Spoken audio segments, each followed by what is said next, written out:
आज की जो रेसिपी है ना, उसे आप बना के एक बार खा लिए ना, फिर तो आप इसके दीवाने हो जाएंगे। गारंटी है इस बात की। हमारे बिहार में हर चौक चौराहे, बड़े होटल से लेके छोटे छोटे दुकानों में आपको ये सेव घुगनी खाने के लिए मिल जाएगा।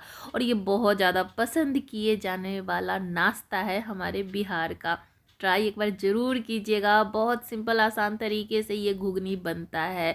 तो मेरे पास ना ये ग्रीन वाला मटर है, सूखा हुआ मटर ही है लेकिन ग्रीन वाला है। आप कोई भी मटर ले सकते हैं, येलो ग्रीन दोनों में से कोई भी।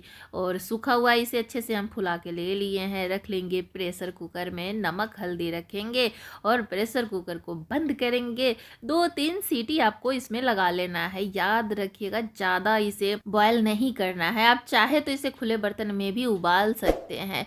अब एक खल लिए हैं, इसमें रखेंगे ढेर सारा लहसुन और हरी मिर्ची और अदरक आधे 1 इंच के करीब। अब इसे कूट लेंगे। आप चाहे तो पीस के भी रख सकते हैं, पर कूटे हुए मसाले का अपना टेस्ट होता है। तो अच्छे से यहाँ पे हम इसे कूट लिए हैं। और जल्दी उबलने के लिए ना हम मटर को प्रेशर कुकर में रख लिए हैं। वैसे इसे बनाया जाता है खुले बर्तन में। जो दुकान वाले, होटल वाले लोग, भैया लोग बनाते हैं ना, वो लोग खुले बर्तन में ही बनाते हैं। तो यहाँ पे जैसे ही 2 सीटी लगा, गैस बंद कर दिए हैं और प्रेशर निकाल के प्रेशर कुकर को खोल दिए हैं, ताकि ये एकदम से मैश ना हो जाए, मिल ना जाए।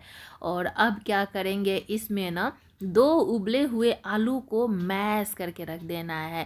और जो दुकान वाले भैया लोग होते हैं ना, हलवाई लोग, वो लोग ना इसमें बेसन घोल के भी रखते हैं गाढ़ा होने के लिए, पर ये आलू से भी गाढ़ा हो जाएगा। अब ढक के गैस ऑन कर दिए हैं, कम आंच पे हम उसे पकने देते हैं ताकि आलू अच्छे से मिल जाए ग्रेवी में। अब एक तड़का तैयार कर लेंगे। इसके लिए एक तड़के पैन में सरसों तेल जीरा रखे हैं। अब इसमें वही मसाला, अदरक लहसुन हरी मिर्ची जो कूट के तैयार किए थे ना, वो रख लेंगे। इसे पका लेंगे, इसका कच्चापन निकल जाए तब तक आप इसे ज़रूर पका लीजिएगा। उसके बाद इसमें थोड़े मसाले रख लेंगे, जैसे कि धनिया का पाउडर और थोड़ा सा कलर वाली मिर्ची पाउडर और गरम मसाला पाउडर। बस इतना ही मसाला चाहिए। अब इसे अच्छे से मिक्स करेंगे। गैस को हम बंद कर चुके हैं। गैस बंद करने के बाद ही मसाला रखिएगा। और अब इस तड़के को रख देना है मटर में और बस इसे रख देंगे, अच्छे से मिक्स करेंगे। अगर आपको ज़्यादा गाढ़ा लग रहा है तो आप इसमें थोड़ा पानी भी रख सकते हैं। और ये जो घुगनी होता है ना, दुकानों वाली घुगनी, वो थोड़ा पतला रहता है। तो बस धनिया का पत्ता भी ढेर सारा ज़रूर रख लीजिएगा, क्योंकि इसके बिना तो टेस्ट ही नहीं आएगा। अच्छे से इसे मिक्स करना है। गैस को बंद कर देंगे और इसे ढके हुए थोड़ी देर छोड़ देंगे। थोड़ा ठंडा होने के बाद ये और थोड़ा गाढ़ा हो जाएगा। तो हलवाई लोग होते हैं ना, वो बेसन रखते हैं इसे गाढ़ा करने के लिए, पर हम आलू ही ज़्यादा रख दिए हैं।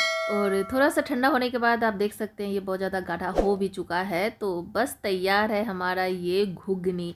और ये घुगनी ना जो होटल वाले भैया लोग बनाते हैं ना, उनसे भी ज़्यादा टेस्टी बन के तैयार होता है। बस इस तरीके से आप एक बार बना के देखिएगा। तो 1 प्लेट घुगनी सेब हम लगा भी देते हैं। आपको रखना है प्लेट में घुगनी, उसके बाद कोई भी सेब, घर का बना हुआ बाहर वाला कोई भी सेब आप इसके ऊपर रख लीजिए। प्याज थोड़ा सा रख दीजिए, हरी मिर्ची रख दीजिए और थोड़े से धनिया का पत्ता रख दीजिए। ये लीजिए, आपका 25-30 रुपये का घुगनी सेब का प्लेट तैयार है। तो बनाइएगा, ज़रूर बताइएगा कैसा लगा आपको ये बिहारी नाश्ता। और अच्छा लगे तो मेरे चैनल को भी सब्सक्राइब कर लीजिएगा, बेल का बटन प्रेस कर लीजिए, ताकि मेरा हर वीडियो आपके पास पहुंच सके। वीडियो अच्छी लगे तो लाइक कीजिए, शेयर कीजिए, कमेंट कीजिए। Thank you. मिलते हैं आपसे नेक्स्ट वीडियो में।